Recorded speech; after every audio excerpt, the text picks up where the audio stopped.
Hello everyone, once again I welcome you all to अपना code. इस वीडियो के अंदर हम लोग डिस्कस करेंगे मेथड्स एंड मेथड का जो रिटर्न टाइप है, return type and calling statement, सब कुछ इस वीडियो के अंदर हम लोग डिस्कस करेंगे। सो पूरा वीडियो को ध्यान से देखिएगा, है ना। सबसे पहले यहाँ पर मैं आपको समझाऊंगा, देन आईडी में जाएंगे, देन एक एक करके वन बाय वन हम लोग कोड को एग्जीक्यूट करके भी देखेंगे, ठीक है। सबसे पहले तो वॉइड क्या है, देखिए एक मेथड का रिटर्न टाइप अगर वॉइड है, अगर एक मेथड का रिटर्न टाइप वॉइड है तो it can not return any value. If a method is void then it means it can not return any value and hence the will of program throw error. यहाँ पर एक example भी आप देख सकते हो। क्लास ए है, class का नेम ए है एंड यहाँ पर मेन मेथड है public static void main string args। Then यहाँ पर टेस्ट नाम का एक मेथड बनाया है एंड टेस्ट का जो मेथड का रिटर्न टाइप है वो है वॉइड। अगर मेथड का रिटर्न टाइप वॉइड है तो रिटर्न वैल्यू आपको लिखना नहीं पड़ेगा। अगर आप रिटर्न वैल्यू दोगे तो ये एरर देगा, क्योंकि void not return any value, क्योंकि आप चाहते हो 100 रिटर्न हो, इसीलिए ये मेथड हमें एरर दे देगा, राइट। सो अभी देखेंगे मेथड रिटर्न टाइप। यहाँ पर क्लास ए है, देन एक मेथड बना हुआ है टेस्ट एंड इस टेस्ट का जो रिटर्न टाइप है वो है इंट, यानी कि एक इंटीजर वैल्यू रिटर्न करेगा। यहाँ पर int x is equal to 10 then return x, यानी कि इस जो x के अंदर 10 स्टोर हुआ है वो 10 रिटर्न करेगा ये, राइट।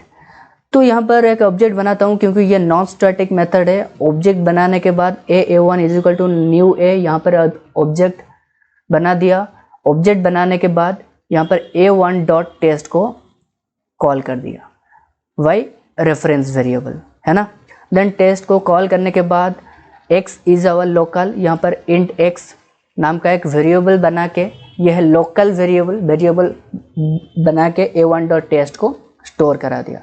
देन सिंपली x को प्रिंट करना चाहता हूँ, system dot out dot print L x। जब यहाँ पर x प्रिंट होगा तो हमें प्रिंट करके देगा 10। समझ में आ गया क्यों 10 प्रिंट करके देगा। सबसे पहले तो टेस्ट मेथड को कॉल करेगा, टेस्ट मेथड को कॉल करने के बाद टेस्ट मेथड के अंदर यहाँ पर x प्रिंट है 10, देन ये रिटर्न करेगा x, यानी कि 10 रिटर्न करेगा। 10 रिटर्न करने के बाद यहाँ पर x में स्टोर हुआ है 10 यहाँ पर स्टोर हो जाने के बाद system dot out dot print L यहाँ पर सिंपली हमें x प्रिंट करके दे देगा 10। हम लोग प्रैक्टिकली भी करके देखेंगे, डोंट वरी।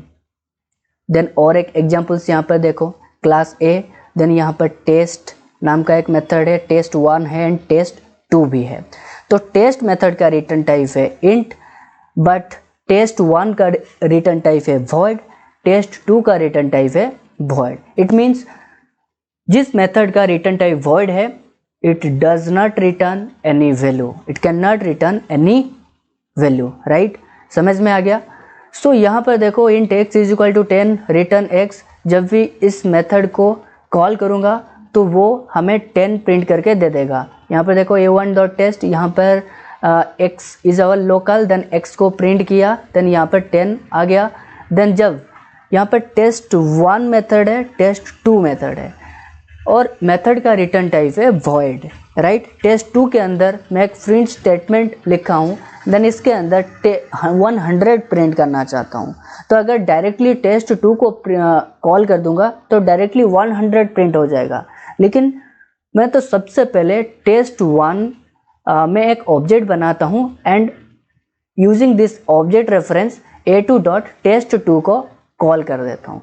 तो जब टेस्ट 2 को कॉल कर दिया तो ये मेन मेथड नहीं है, यानी कि हमेशा हमारा एग्जीक्यूशन स्टार्ट होता है मेन मेथड से, तो ये हमारा मेन मेथड नहीं है। तो सबसे पहले तो हम लोगों को टेस्ट 1 मेथड को कॉल करना पड़ेगा। देन टेस्ट 1 मेथड को जब हम लोग कॉल करेंगे देन ये हमें दे देगा। सबसे पहले तो ये देखेगा इस टेस्ट 1 मेथड के अंदर एक ऑब्जेक्ट बना हुआ है एंड ऑब्जेक्ट बनाने के बाद टेस्ट 2 मेथड को कॉल किया गया है। देन टेस्ट 2 मेथड के अंदर जाएगा, देन देखेगा कि 100 है, देन हमें 100 प्रिंट करके दे देगा। अगर आप ये टेस्ट 1 मेथड को कॉल नहीं करोगे तो आपका 100 प्रिंट करके नहीं देगा, क्योंकि ये हमारा मेन मेथड नहीं है, तो ये एग्जीक्यूट नहीं होगा अगर हम लोग कॉल नहीं करेंगे तो, है ना। तो अब देखेंगे रिटर्न। तो रिटर्न वैल्यू आपको समझ में आ गया कि नहीं, रिटर्न वैल्यू। तो रिटर्न एंड रिटर्न वैल्यू यहाँ पर मैं आपको समझा देता हूँ। Return means it should be used only inside void method and it is optional to be used, it returns control back to calling statement. यहाँ पर देखो क्लास ए है, मेन मेथड है, देन टेस्ट मेथड का नाम है, then method का नाम टेस्ट, रिटर्न टाइप है void। यहाँ पर सिंपली 100 प्रिंट करना चाहता हूँ, देन यहाँ पर एक ऑब्जेक्ट बना के सिंपली इस टेस्ट मेथड को कॉल कर दिया, देन हमारा 100 प्रिंट होके आ जाएगा। देन यहाँ पर देखो रिटर्न है, ये जो रिटर्न है ना ये ऑप्शनल है। ये रिटर्न अगर आप यूज़ नहीं करोगे तो भी कोई प्रॉब्लम नहीं है, लेकिन रिटर्न वैल्यू कर दोगे तो प्रॉब्लम हो जाएगा, क्योंकि void वैल्यू रिटर्न नहीं करता है ना। समझ में आ गया। यहाँ पर देखो system dot out dot println 500 ये प्रिंट नहीं होगा। क्यों प्रिंट नहीं होगा? क्योंकि ये unreachable code error never run, यहाँ पर हमारा ख़त्म होता है। अगर यहाँ पर रिटर्न लिख दिया इट मीन्स यहाँ पर हमारा मेथड कंप्लीट हो गया, देन ये जो प्रिंट स्टेटमेंट है ये रन नहीं होगा। तो रिटर्न आपको समझ में आ गया। देन देखते हैं return value. It should be used only inside not a void method. अगर वो void मेथड नहीं है देन हम लोग रिटर्न वैल्यू लिख सकते हैं। And it is mandatory to be use inside not a void method and it's return control and value back to method calling statement. यहाँ पर एक एग्जाम्पल भी देखो, क्लास बी के अंदर एक टेस्ट मेथड है एंड इस मेथड का रिटर्न टाइप है इंट। देन यहाँ पर देखो return value is mandatory to be used, तो यहाँ पर इसीलिए रिटर्न 1 है। जब टेस्ट मेथड को कॉल करूँगा सिंपली हमें ये 1 दे देगा, राइट। तो यहाँ पर एक ऑब्जेक्ट बनाया हूँ bv1 is equal to new b, then b1 dot test, then assign to new local variable int val is our local variable, right. Then val को यहाँ पर प्रिंट करा दिया, देन यहाँ पर हमारा आराम से 1 प्रिंट करके दे देगा। और एक एग्जाम्पल्स भी आप यहाँ पर देखो, क्लास सी है, क्लास सी के अंदर एक मेथड है टेस्ट, राइट। टेस्ट मेथड के अंदर हमारा पैरामीटर है, ये सब देखो 0 पैरामीटर्स था, यहाँ पर भी 0 पैरामीटर्स था, नो आर्ग्यूमेंट्स, राइट। लेकिन यहाँ पर देखो टेस्ट मेथड के अंदर पैरामीटर है, different type of parameter, different number of parameter, int x1, float x2, char x3, string x4, boolean x5। जब इस तरीके का एक मेथड है ना, तो सबसे पहले जब ध्यान रखना जब आप मेथड को कॉल करोगे, यहाँ पर देखो c1 डॉट टेस्ट, इस टेस्ट मेथड को कॉल किया गया है। तो जब आप कॉल करोगे सबसे पहले तो इस पैरामीटर के हिसाब से आपको वैल्यू पास करना पड़ेगा। यहाँ पर देखो 10 पास किया गया है। क्यों 10 पास किया गया है? क्योंकि यहाँ पर जो पहला जो आर्ग्यूमेंट है वो है इंटीजर का, इंट x1। जब आप सबसे पहले कॉल करोगे ना तो यहाँ पर देखो 10 है, सबसे पहले तो 10 यहाँ पर इनिशियलाइज हो जाएगा, इनिशियलाइज हो जाने के बाद यहाँ पर x1 प्रिंट करके दे देगा। तो x1 पहले तो इंटीजर वैल्यू एक पास करना पड़ेगा, देन फ्लोटिंग वैल्यू, देन कैर यानी कि कैरेक्टर एक पास करना पड़ेगा, देन स्ट्रिंग पास करना पड़ेगा, देन बुलियन यानी कि ट्रू और फॉल्स हम लोगों को पास करना पड़ेगा, तब जाके ये टेस्ट मेथड कॉल होगा, नहीं तो कॉल नहीं होगा, राइट। तो यहाँ पर जब आप 10 यहाँ पर पास करोगे सबसे पहले x1 में ये असाइन होगा, असाइन होने के बाद x1 प्रिंट करके दे देगा, देन एक फ्लोटिंग वैल्यू 10.3 x2 प्रिंट करके देगा, देन यहाँ पर सो ऑन प्रिंट करके हमें दे देगा, राइट। समझ में आ गया। अभी हम लोग आईडी में जाएंगे, आईडी में जाके एक एक करके आपको समझाऊंगा। सबसे पहले तो एक हम जावा प्रोजेक्ट बनाते हैं, जावा प्रोजेक्ट का नाम मैं यहाँ पर मेथड रख लेता हूँ, right. Method A project with this name already exist, यानी कि मेथड नाम का एक प्रोजेक्ट ऑलरेडी इस आईडी के अंदर बना हुआ है। तो मेथड 1 करा देता हूँ, कोई प्रॉब्लम नहीं। यहाँ पर मेथड 1 एक प्रोजेक्ट क्रिएट हो गया। देन इस मेथड 1 के अंदर मैं एक क्लास बनाऊंगा, राइट। तो एक क्लास बनाता हूँ, क्लास का नेम सिंपली ए रख लेता हूँ। देन फिनिश, यहाँ पर हमारा क्लास हो गया। देन एक मेन मेथड डिक्लेयर करता हूँ। सो मेन मेथड से बाहर एक मेथड बनाता हूँ, public void test, right. Public void test, यहाँ पर एक मेथड बना लिया। देखिए अब यहाँ पर भी मेथड को बना सकते हैं एंड यहाँ पर भी मेथड को बना सकते हैं, लेकिन इस मेन मेथड के अंदर और एक मेथड नहीं बना सकते। एक मेथड के अंदर और एक मेथड हम लोग बना नहीं सकते हैं, राइट। तो इसीलिए मेन मेथड हमारा यहाँ कंप्लीट होता है, तो आप यहाँ पर भी मेथड को बना सकते हो एंड यहाँ पर भी मेथड को बना सकते हो, राइट। देन आपको बोला था कि अगर मेथड का रिटर्न टाइप void है then it does not return any value, तो आप लोगों को रिटर्न वैल्यू लिखना नहीं पड़ेगा। सिंपली यहाँ पर syso system.out.println 100 लिख देता हूँ, राइट। नाउ इस टेस्ट मेथड को कॉल करेंगे। टेस्ट मेथड को कैसे कॉल करेंगे, यहाँ पर एक सबसे पहले तो मेन मेथड के अंदर एक ऑब्जेक्ट बनाएंगे। ऑब्जेक्ट कैसे बनाते हैं, a1 is equal to new A, right. Object यहाँ पर क्रिएट हो गया। देन टेस्ट मेथड को कॉल करेंगे a1.test, देन कोड को एग्जीक्यूट करेंगे। कोड को एग्जीक्यूट करने के बाद यहाँ पर देखो 100 प्रिंट होके आ गया, राइट। देन यहाँ पर देखो रिटर्न क्यों लिखा हूँ, यहाँ पर देखो return it is optional to use. अगर आप यूज़ करना चाहो तो यूज़ कर सकते हो, लेकिन अगर आप यूज़ ना भी करो तो कोई प्रॉब्लम नहीं आएगा, क्योंकि टेस्ट का रिटर्न टाइप void है। लेकिन यहाँ पर अगर आप रिटर्न वैल्यू लिख दोगे, यानी कि रिटर्न 1 या फिर 10 कुछ भी लिख दोगे, तो यहाँ पर एरर आएगा, क्योंकि रिटर्न टाइप है void and void can not return any value.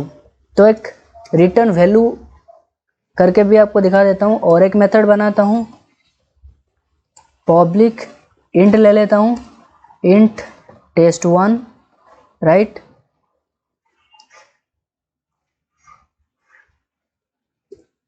Then यहाँ पर रिटर्न 20, ठीक है। नाउ इस मेथड को कॉल करूँगा, a1 डॉट टेस्ट 1,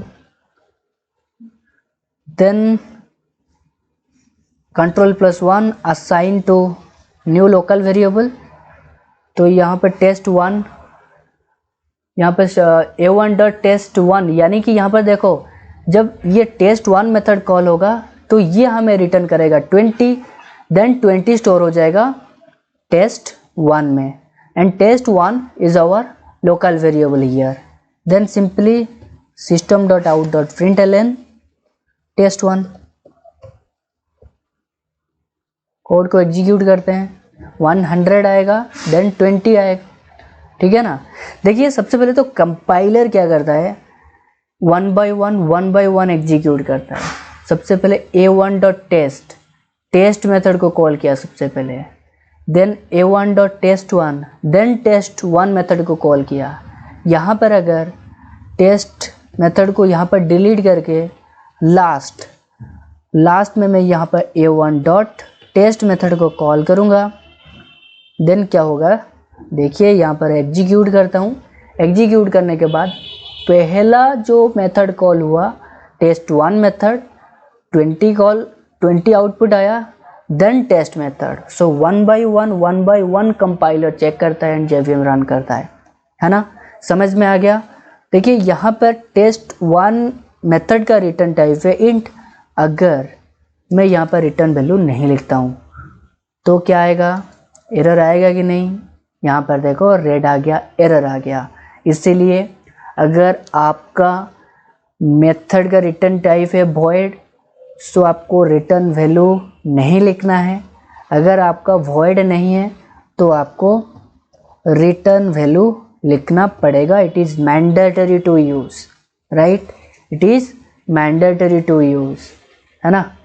नाउ अभी क्या करता हूँ, इस टेस्ट इसको भी void कर लेता हूँ, right.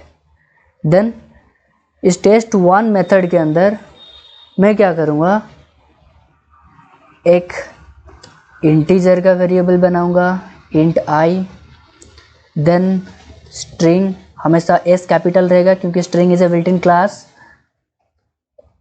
String s, then boolean ले लूँगा, बूलियन b, राइट। ये 3 लेके ट्राई करके मैं आपको दिखाता हूँ। आप यहाँ पर 4, 5, 6, 10 ले सकते हो, है ना, अपने हिसाब से, आप रिक्वायरमेंट के हिसाब से आप लो। Then SYSO system.out.println I, then system.out.println S, then system.out.println what, B को प्रिंट करना चाहता हूँ B, देन यहाँ पर कॉल करूँगा, इसको भी कर लेते हैं डिलीट, इसको भी डिलीट करते हैं। देन जब आप test1 मेथड को कॉल करोगे, सबसे पहले तो यहाँ पर कॉल करता हूँ a1 डॉट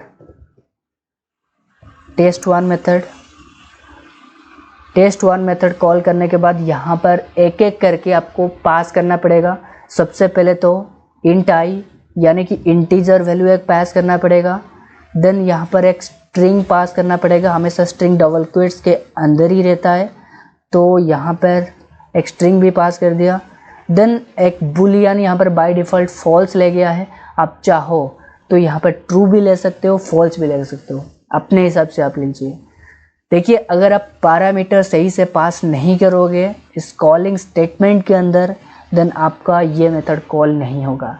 देखिए यहाँ पर मैं फॉल्स को हटा देता हूँ। देन यहाँ पर test1 एरर आया है। क्यों एरर आया है?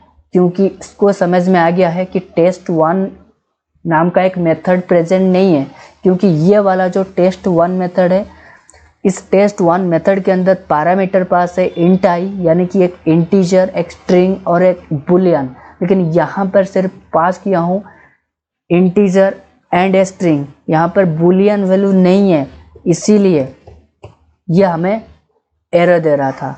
नाउ एग्जीक्यूट करेंगे, एग्जीक्यूट करने के बाद यहाँ पर देखो 10 आनंद एंड ट्रू आ गया। क्यों आया? सबसे पहले देखो, सबसे पहले तो यहाँ पर 10 I में स्टोर हुआ, देन सिंपली यहाँ पर I प्रिंट करके दे दिया। देन आनंद S में स्टोर हुआ, देन S हमें प्रिंट करके दे दिया। देन ट्रू, ये बुलियन B में स्टोर हुआ, देन हमें यहाँ पर B स्टोर करके दे दिया, है ना, समझ में आ गया। नाउ और एक मेथड बनाता हूँ, पब्लिक void test3, राइट। और एक मेथड बनाता हूँ public void test4,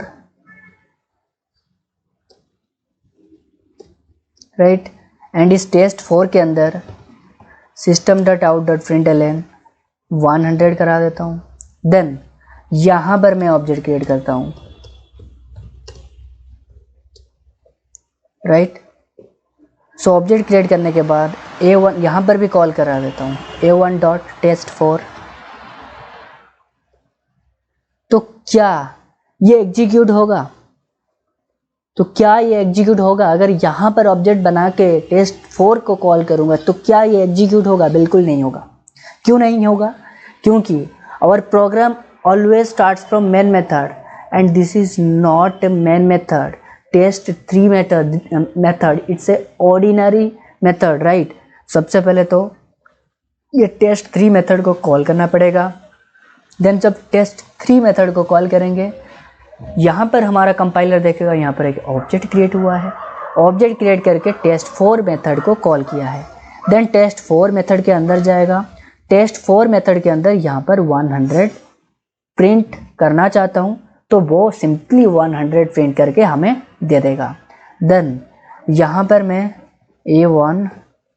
a1 dot test3 method को कॉल करूँगा, test3, राइट। देन कोड को एग्जीक्यूट करता हूँ, एग्जीक्यूट करने के बाद यहाँ पर देखो 10 100 because of this statement, then 10 Anand true, then 100 print होके आ गया।